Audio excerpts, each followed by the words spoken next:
Bonjour à tous et bienvenue pour cette conférence, pour un événement, une année de JO et puis avec une thématique Sportec. On voulait vous embarquer un petit peu pour cette expérience et vous montrer aussi ce qu'on a pu mettre en œuvre et surtout que certes, il y a le grand raout cet été, mais que ça se passe aussi après. Donc, tout d'abord, j'excuse Madame Rosetti qui pouvait pas être présente cet après-midi, mais on va pouvoir vous présenter ce qu'on fait sur les JO à Saint-Quentin-en-Yvelines. J'ai à mes côtés donc Brut Goldschmein de l'UCPA et Vélodrome et Benoît Dantan, CEO de XDemotion. Ils se présenteront plus particulièrement tout à l'heure.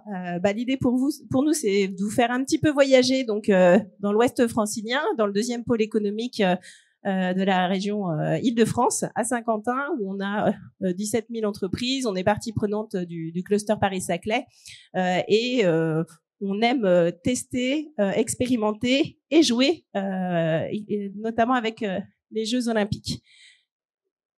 Donc l'objectif...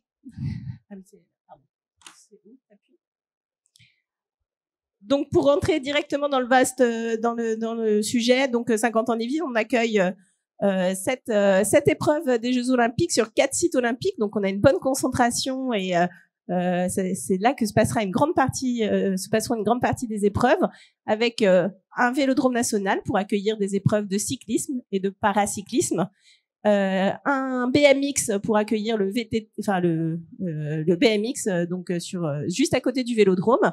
On reste sur la thématique vélo. On accueillera aussi sur la colline d'Elancourt les épreuves de VTT de descente. Et on accueillera sur le golf national qu'on a déjà pu tester à l'occasion de la Ryder Cup, le golf. Et sur le territoire passeront aussi les épreuves de cyclisme sur route. Et comme on trouvait qu'il fallait rajouter un petit peu d'épreuves et d'animation sur ce territoire, on aura aussi une fan zone, donc un club de célébration Paris 2024 cet été pour faire bénéficier au maximum de ces épreuves. Donc c'est 17 jours de compétition qui vont se passer sur le site. Peut-être pour vous projeter un petit peu sur le territoire, d'abord on vous présente le vélodrome. Donc c'est quand même 65 000 spectateurs qui passeront pour 2 épreuves. Et puis pour vous projeter un peu, là vous en voyez qu'un petit bout, mais donc c'est une piste de 250 mètres de long et surtout de 8 mètres de large. Avec une fabrication vraiment spécifique en pin de Sibérie, donc c'est vraiment un équipement hors norme.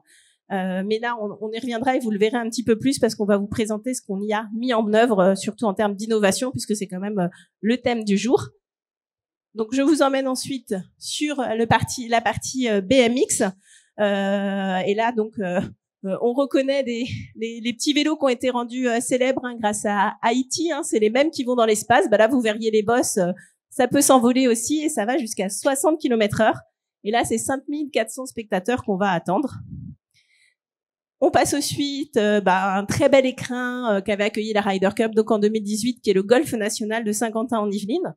Et là, c'est 240 000 spectateurs qui peuvent être accueillis.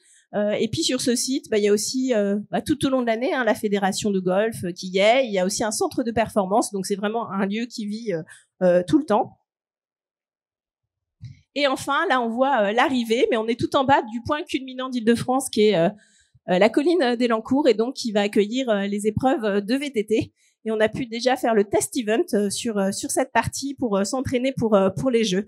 Et la spécificité aussi de cette colline, c'est que c'est un parcours qui existait, qui a été remis à neuf pour les JO, mais avec des contraintes de biodiversité. Donc vraiment, quand on parle d'héritage, c'est aussi sur les dimensions intégration paysagère et environnementale.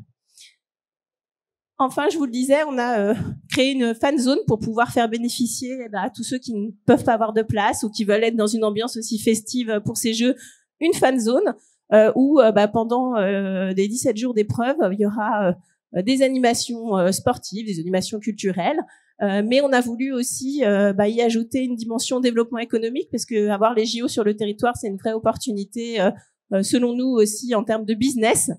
Et donc, il y aura un petit kiosque Made in Sky pour pouvoir montrer le savoir-faire local. Le savoir-faire local aussi, c'est des innovations Donc il y aura une vitrine des innovations du bassin de Paris-Saclay. Et puis il y aura un espace VIP aussi pour que les entreprises qui ont envie de pouvoir accueillir dans cette ambiance JO des clients, des collaborateurs puissent participer à cette ambiance. Et aussi, on a voulu que ces marchés puissent être accessibles. Donc, vous pouvez aller sur le site Ski et les Jeux, vous le reverrez tout à l'heure. Mais on met en ligne les marchés et les opportunités qu'il y a de remporter des marchés pour la production de ce site. Donc, que ce soit pour l'énergie, pour la connectivité, pour les mobiliers. Donc, on peut avoir des entreprises, par exemple, avec des mobiliers éco-responsables qui se proposent, et tout un tas, d'autres marchés que je vous invite à découvrir sur tout ce qui va être aussi cabinet de contrôle, etc. Et donc, l'idée pour nous, c'était de vous montrer aujourd'hui, que Sky, on est un terrain d'expérimentation et que ces jeux, le but, c'est vraiment de les inscrire dans la durée et de se dire qu'il y a eu cette opportunité, première étape. Mais ensuite, on veut continuer. On avait envie de vous illustrer ça avec ce qu'on a pu faire tous ensemble sur le Vélodrome. Alors ça va être un exemple. Après, on a d'autres expérimentations sur la mobilité qu'on a pu mettre en place aussi, mais on va faire un focus sur le Vélodrome. Et donc, pour vous montrer un petit peu déjà à quoi ressemble cet équipement qui va accueillir les JO et qui accueille actuellement déjà des JOP. Donc, je vais laisser Bruce le commenter un petit peu parce que on a un petit problème de son. Normalement, vous avez des commentaires. Je te passe la parole et essayer de présenter aussi plus particulièrement. Merci Céline. Après, les images parlent d'elles-mêmes. Hein. C'est un vélodrome, donc on y fait curieusement du vélo, mais pas que, puisque comme vous pouvez le voir à travers les images, c'est aussi une enceinte multimodale qui nous permet de mettre en place différentes configurations événementielles. Donc vous avez vu de la moto et on a eu des championnats de boxe, de la gymnastique. Alors évidemment du cyclisme sur piste et du BMX à l'extérieur. On a fait des internationaux de CrossFit. Donc voilà, on peut qualifier cette enceinte d'infrastructure polymorphe. Donc c'est pas un gros mot, mais c'est juste pour dire que l'ADN, c'est de pouvoir accueillir différentes sortes d'événementiels, que ce soit au quotidien, mais également sur le format plus ponctuel, avec des événements internationaux, des événements nationaux. Enfin voilà, on a l'embarras du choix. Donc moi aujourd'hui, je suis là pour vous présenter le bâtiment. Enfin en tout cas, je vais essayer de le faire le plus précisément possible. Je remercie Saint-Quentin en Yvelines de cette invitation, évidemment. Merci à vous d'être venus aussi nombreux. C'est presque du second degré, on est presque sold out. On fera mieux la prochaine fois. Mais voilà, en quelques mots, le Vélodrome national, donc basé à Saint-Quentin en Yvelines, site estampillé Paris 2024, évidemment, pour les épreuves de cyclisme sur piste et de BMX. Aujourd'hui, moi, je représente la société d'exploitation commerciale et sportive du bâtiment. Donc, on existait avant les Jeux, on existera après. C'est là tout l'enjeu. C'est qu'on doit produire du contenu au quotidien et plus ponctuellement à travers des grands événements. Donc si je devais décliner nos missions, donc on a 4 grandes thématiques. La première, c'est celle d'être le nouveau centre national du cyclisme à travers l'accueil des équipes de France de cyclisme sur piste et de BMX. Donc ça se traduit comment? Ça se traduit par le fait qu'il y a les bureaux de la Fédé au Vélodrome et ça se traduit par la privatisation de créneaux toute l'année pour que les équipes de France puissent s'entraîner dans les meilleures conditions et surtout qu'il n'ait pas d'excuses pour ramener des médailles là pendant l'été à l'occasion de ces Jeux, qui sont d'ailleurs à la maison. La deuxième grande mission, c'est de pouvoir rendre l'infrastructure accessible au plus grand nombre. Pour être plus concret et plus simple, tout le monde peut venir pratiquer sur les mêmes infrastructures que les champions olympiques, que les futurs champions olympiques. Donc c'est ce qui nous différencie un petit peu d'un Roland-Garros, par exemple, ou d'un Stade de France. On peut pas aller jouer au foot, on peut pas aller faire un match de football au Stade de France. Par contre, au Vélodrome, on peut venir pratiquer sur les mêmes équipements que les athlètes et que les équipes de France.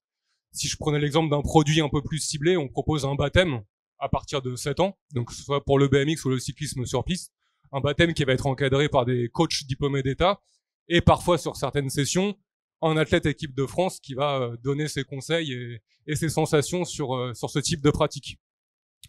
Troisième grand axe chez nous, c'est le fait de pouvoir organiser tout type d'événementiel. Donc comme vous le voyez sur les images, ça peut être, j'ai dit tout à l'heure, de la boxe, du judo, du handball. Enfin, voilà, c'est un peu comme un Bercy, sans être trop prétentieux, parce qu'on n'a pas 20 000 places, on en a 5 000. Mais voilà, l'espace, vous avez un terre-plein central en fait, qui fait 3 000 mètres carrés au milieu, et qui nous permet justement de répondre à tout type de cahier des charges. Évidemment, des événements professionnels, séminaires, team building, mais bon, ça reste assez classique. Et pour finir, on fidélise un pool de partenaires commerciaux qui, grâce au contenu qu'on propose toute l'année, vont nous permettre de nous accompagner sur notre exploitation. Au niveau des enjeux, je vais être un peu plus synthétique. Comme je le disais en préambule, on existait avant les jeux. Donc les jeux, pour nous, c'est une sorte de levier pour développer notre modèle économique. On sera là après, donc forcément, il faut qu'on puisse perdurer et activer ce qu'on a à notre disposition, mais vraiment profiter de la lumière apportée par les jeux pour attirer encore un peu plus de monde et de nouvelles audiences. Alors aujourd'hui, moi plus particulièrement, j'ai en charge la partie marketing et communication. Donc moi, l'enjeu pour la mission qui est la mienne, c'est de pouvoir maintenir le sex appeal de l'enceinte et pouvoir me démarquer des autres enceintes qui existent en Île-de-France. Donc pour ça, il faut pouvoir créer du contenu. Les créateurs de contenu, forcément, ils vont aller là où l'enceinte va pouvoir proposer le plus de services. Donc pour créer du contenu, il faut qu'on ait des créateurs, il faut qu'on ait des producteurs, des organisateurs, plus globalement l'ensemble de cet écosystème de prescripteurs qui vont mettre en place ce contenu chez nous tout au long de l'année. Donc comment se démarquer des autres enceintes? J'ai fait référence tout à l'heure à Roland-Garros, je parlais du Stade de France. Je vais rentrer un peu plus dans le détail de notre modèle économique qui se veut inclusif. Alors oui, c'est un peu le mot à la mode, mais chez nous, l'inclusion, c'est justement, comme je vous l'ai dit, de pouvoir rendre accessibles les infrastructures au plus grand nombre. Donc de démocratiser ces pratiques, c'est pas du foot, c'est pas du tennis, c'est des marchés de niche. Aujourd'hui, on veut les rendre vraiment accessibles. Donc c'est pas à tous les coins de rue qu'on verra un athlète équipe de France qui va encadrer une session pour un enfant de 7 ans, une femme, un homme, néophyte ou non. Et c'est ce qu'on essaye de proposer chez nous. C'est pareil sur l'offre locative. On essaye aussi de se rendre accessible aux associations locales, basées à Saint-Quentin-en-Yvelines, mais pas que. Donc tout le monde peut venir pousser la porte, louer l'équipement pour organiser un événement. C'est pas uniquement réservé à l'élite. C'est ce qu'on appelle notre modèle économique inclusif chez nous, en tout cas. Et puis le deuxième volet, donc à travers l'innovation, on essaye encore une fois, de maintenir notre mojo dans la durée à travers l'innovation. Et comment? En proposant une expérience utilisateur totale in et out stadium. On va le voir plus en détail avec Benoît ici, à travers l'une des applications connectées qu'on va déployer, qu'on va passer du mode expérimental au mode opérationnel. Et du coup, je vais passer la balle à Benoît pour présenter plus en détail l'une de ces applications connectées. Merci Bruce. Effectivement, donc XD Motion est une société du territoire de Saint-Quentin à Coignères. Là, ce que vous allez voir, c'est une expérimentation qui a été à l'initiative de Saint-Quentin-en-Yvelines avec Nokia pour la bande de fréquence 5G expérimentale en bande privée. L'idée était que finalement, grâce à des moyens de captation d'images traditionnelles que nous réalisons avec XD Motion, c'est-à-dire qu'on fait des images gyrostabilisées en mouvement, on puisse retransmettre ces images grâce à des moyens non conventionnels de transmission HF, et là notamment grâce à cette bande passante qui est possible à travers la 5G. Alors, qu'est-ce qui va différencier véritablement les moyens conventionnels qu'on utilise sur les Jeux Olympiques et ces moyens 5G? C'est cette transmission qui est privée et qui nous permet en fait, dans cette bande de fréquence, donc hors vue, donc véritablement sans avoir une transmission point à point, de pouvoir transmettre ce que vous voyez là, c'est-à-dire cette image qui est transmise sur un système de câble cam qu'on a établi avec 2 caméras. Une caméra qui a servi principalement pour couvrir les championnats du monde du Vélodrome qui était sur Eurosport, et une autre caméra en 360 degrés qui nous a permis de faire de l'immersion. On parle d'un écrin au niveau du Vélodrome. C'est important véritablement de pouvoir retransmettre cette image au niveau des téléspectateurs. Aujourd'hui, il est très difficile de pouvoir déplacer énormément de spectateurs sur place. Grâce à cette technologie-là, on va être en immersion totale, donc à la fois chez vous, mais à n'importe où dans le monde entier, vous allez pouvoir retrouver ces images particulières. Alors, c'est un partenariat entre différentes sociétés. On est à peu près une vingtaine, je crois, qui participons à cette initiative de Saint-Quentin sur la 5G. L'idée, c'est que on a été chercher toutes les moyens techniques spécifiques qui puissent être utilisés dans des cas d'usage bien particuliers. Donc, il y avait du son avec du multifréquence des menus de transmission en termes de langue pour, par exemple, les personnes qui étaient dans la place et qui veulent pouvoir écouter dans différents langages directement avec leur téléphone. Cette immersion avec Orange en partenariat avec leur plateforme véritablement immersive qui a été utilisée de cette façon-là. Donc, je crois qu'aujourd'hui, on a réussi à faire à peu près une dizaine de cas d'usage que je ne vais pas tous énumérer là, mais vous pourrez regarder en ligne toutes les différentes transmissions pour justement se rapprocher sur tous les sens que les téléspectateurs ont besoin d'avoir pour pouvoir écouter, entendre, bien sûr, voir et donc ressentir, puisqu'il y avait aussi même un vélo qui était connecté et qui permettait, dans une salle avec un écran en diffusion, pouvait vous permettre de batailler avec les plus grands champions qui avaient été enregistrés avec ce type de technologie.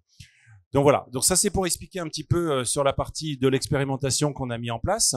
Peut-être qu'on peut avancer sur différents sujets que nous on a mis en place. Alors là, voilà les antennes techniquement qui ont été utilisées en 5G. Donc on était un peu techniquement dans la partie millimétrique ou centimétrique. C'est deux bandes de fréquences qui ont été utilisées et qui sont transmises par l'État. Hein, tout ça est très réglementé par l'Arcom véritablement. Donc cette antenne est installée dans le vélodrome et nous permet d'utiliser différentes technologies de transmission. Donc notre système de caméra PTZ, on a rajouté de la réalité augmentée qui nous permettait en fait de transmettre des résultats et des scores en temps réel pendant les courses qui ont eu lieu sur les championnats du monde, et des caméras sur câble qui permettent de donner véritablement, vous les voyez souvent dans les stades tels qu'on les réalise sur le rugby ou sur les coupes du monde de foot ou ce type de technologie. Voilà, ça permet de pouvoir suivre les athlètes sur toute la longueur ou là plutôt toute la diagonale du parcours tel que c'est utilisé. Vous voyez le petit modem 5G qui est en bleu ici, qui a été utilisé pour cette expérimentation telle qu'on a souhaité le faire. Voilà donc la petite PTZ. Donc vous voyez aujourd'hui, en fait, cette transmission, image, data, réalité augmentée, immersion, passe par ces petits boîtiers uniquement par des puces et des cartes SIM et permettent véritablement d'avoir un signal professionnel qu'on appelle en HD, mais bien sûr en ultra haute définition également. Et cette expérimentation va être transformée aussi lors des Jeux Olympiques, puisque nous allons faire la couverture des Jeux Olympiques, je l'exprimerai un petit peu plus tard. Et c'est ce type de transmission qui va être utilisé notamment pour la voile sur Marseille, pour embarquer des caméras sur les bateaux. Donc voilà notre système qu'on a créé spécifiquement pour ce cas d'usage. Donc vous avez la caméra sur la droite qui vous permet de voir ce qui est retransmis sur Eurosport, et une toute petite caméra à gauche en 360 degrés qui permettait véritablement de transmettre avec les deux émetteurs qui sont au-dessus. Alors là, ce qui était intéressant dans cette expérimentation, c'est qu'on a pu comparer les moyens traditionnels avec les moyens 5G et se rendre compte que finalement on avait véritablement une couverture adéquate. Voilà, donc ça c'est le vélodrome dans toute sa splendeur. C'est la façon dont on va le tourner pour les prochains Jeux Olympiques.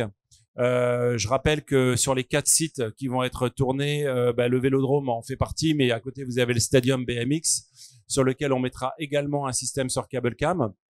On va avoir sur Elancourt, donc sur véritablement la partie donc VTT, un drone qui va être pour la première fois un drone en immersion totale FPV, donc qui va être une belle immersion qui va être transmise, et puis un mini cable cam. Alors ça c'est assez amusant parce que on n'a pas pu finalement installer d'infrastructures telles qu'on le fait habituellement sur les Jeux Olympiques, et il a fallu qu'on s'accroche directement sur les arbres de la forêt pour ne pas perturber du tout le site au niveau qui est classé au niveau de la forêt d'Elancourt. Donc là, pour la première fois, on a réussi à mettre un micro cable cam tout petit, très très minuscule, un peu comme celui que vous voyez là, qui est le vertical avec une immersion aussi en 360 et qui va suivre les athlètes sur toute la course. Le dernier site, ça sera le golf qu'on va couvrir avec des drones véritablement captifs, parce que le golf dure très longtemps sur la journée. Donc on a créé des technologies qui nous permettent de transmettre l'image et de les alimenter du sol.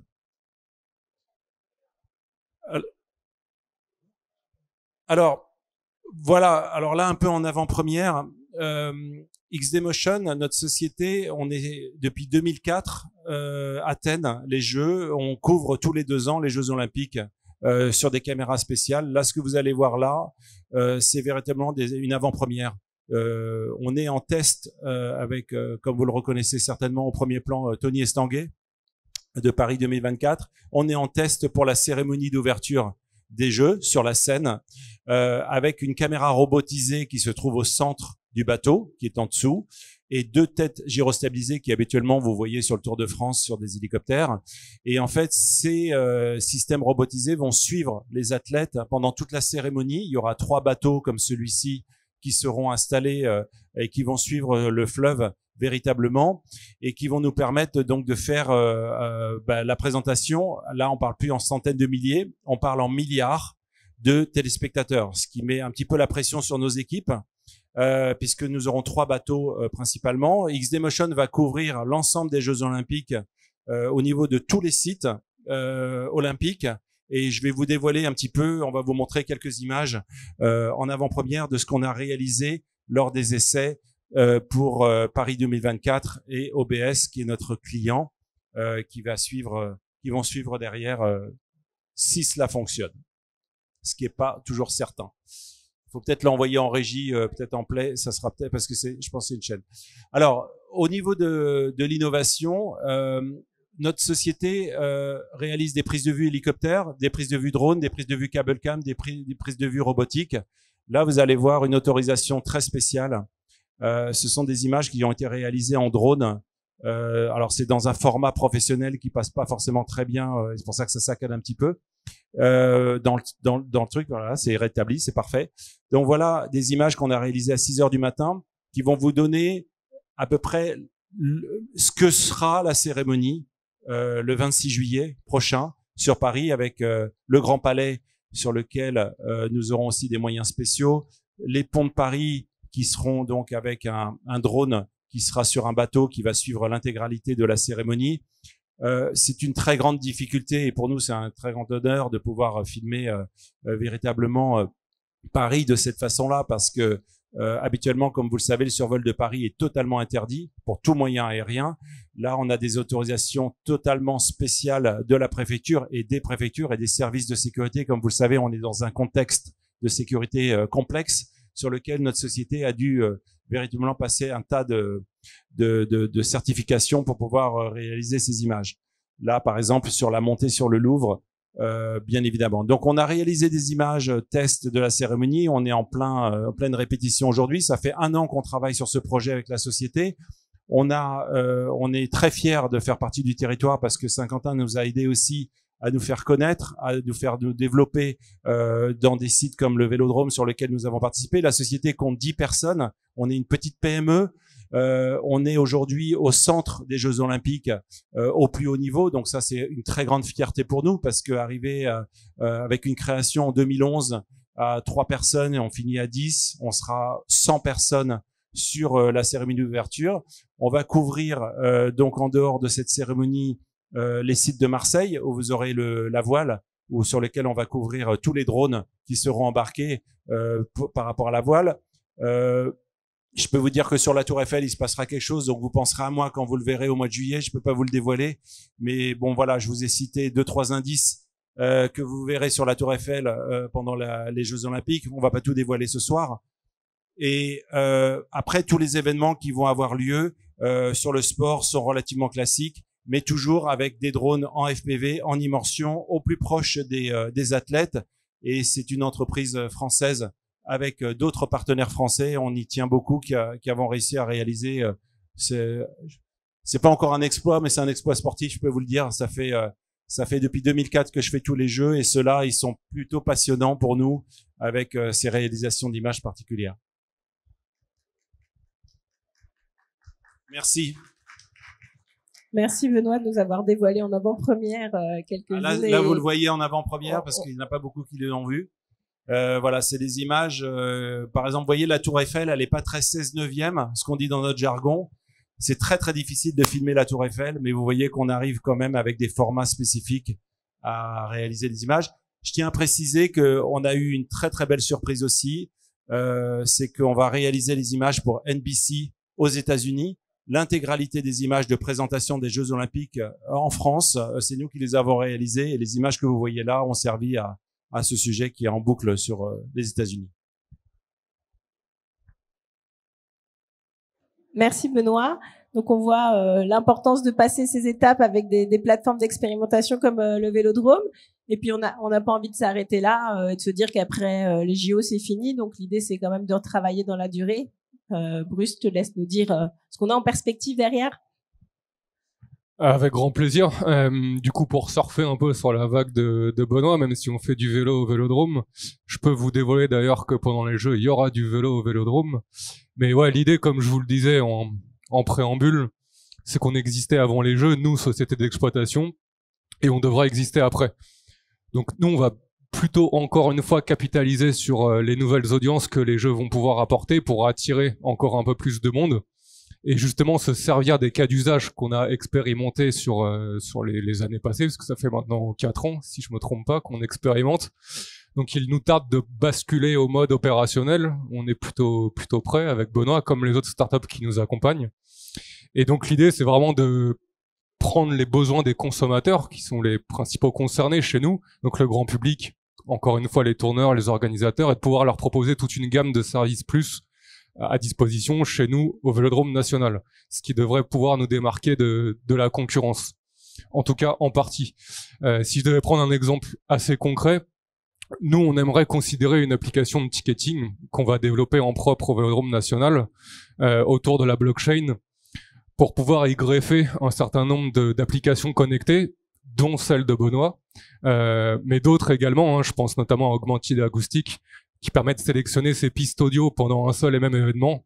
Si je devais détailler, pendant un championnat du monde de cyclisme, on aurait l'opportunité d'écouter soit les conseils de l'entraîneur aux coureurs, soit uniquement l'ambiance des spectateurs dans l'aréna. Et voilà, un des exemples qu'on aurait nous proposé au sein de cette application de ticketing. Alors, comment ça pourrait s'articuler ? Grosso modo, nous, on considère le e-billet, la contre-marque, comme le passeport vers ces services plus. On va raisonner par cible. Donc, si on est un média, qu'on achète une place en tant que média ou que spectateur ou que VIP, on va débloquer un certain nombre de services. Je pense notamment à l'application de Benoît. Ça peut être aussi une application qui va nous être mise à disposition par la société Vogo, qui va permettre de sélectionner nous-mêmes l'angle de caméra souhaité, donc à travers son smartphone. Donc, on va devenir aussi acteur de l'événement qu'on vient voir au sein de l'aréna. Voilà des exemples un petit peu plus concrets de ce qu'on aimerait mettre en place post-jeu. Et encore une fois, de plus en plus proposer une expérience immersive à l'utilisateur, donc qu'il soit spectateur ou pratiquant, parce qu'encore une fois, chez nous, c'est pas que du spectacle, c'est aussi de la pratique. Voilà, c'est l'ambition qu'on essaye de se donner pour la suite avec Saint-Quentin en Yvelines et les startups du territoire. Céline, si tu veux ajouter un mot, notamment sur le déploiement à l'échelle du territoire. Oui, merci. Donc, vous le voyez, l'idée pour nous, c'était de vous montrer qu'il y avait vraiment des occasions de collaborer. Je pense que ce qu'on ressort de ces 4 années d'expérimentation, c'est aussi avant tout une aventure collective. L'idée, c'était qu'on était un consortium d'acteurs et que chacun apportait une brique, parce que dans des tels événements, c'est pas simple d'y aller tout seul.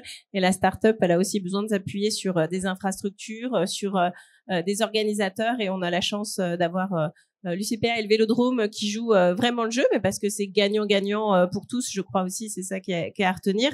Et l'idée, c'est vraiment de cultiver cette capacité à travailler tous ensemble. On est ouvert et on a régulièrement, c'est vraiment une plateforme ouverte où régulièrement des partenaires viennent sur le Vélodrome. Retenez aussi donc les opportunités qu'il y a plus globalement aussi, ne serait-ce que pour le business as usual sur la fan zone, plus génériquement.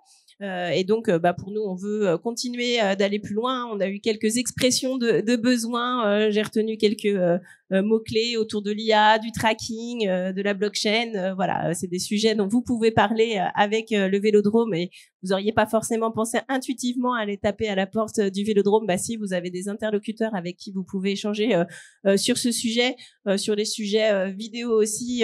Pas mal de collaborations aussi avec XDMotion possible pour pouvoir aussi, c'est bien, on récupère des images, on va pouvoir faire pas mal de choses, mettre de l'IA par-dessus pour faire de l'analyse, On a aussi pas mal de cas d'usage autour de l'accessibilité. C'est un point qui nous tient aussi à cœur sur ces JO et plus globalement sur nos équipements sportifs. Donc voilà, ayez à l'esprit que n'hésitez pas à venir nous rencontrer pour nous proposer des choses, des collaborations. On est dans l'allée en face sur le stand E23F pour aujourd'hui. Vous trouvez les opportunités business d'une part sur le site skietlesjeux.fr et il y a une adresse mail entreprise@skietlesjeux.fr si vous voulez nous faire part d'offres de services. Et puis après, on est aussi à disposition pour vous accompagner plus globalement. On a l'incubateur aussi, par exemple, pour les jeunes pousses qui ont besoin aussi de grandir et d'être accélérés. On peut aussi vous accueillir sur le territoire. Voilà, donc n'hésitez pas à venir nous rencontrer. Et je remercie mes deux acolytes, Bruce et Benoît, déjà pour tout le travail mené depuis pas mal d'années, avec Amina aussi sur l'expérimentation 5G, et puis pour cet après-midi et cette conférence. Merci. Si vous avez des questions, n'hésitez pas ou venez nous voir.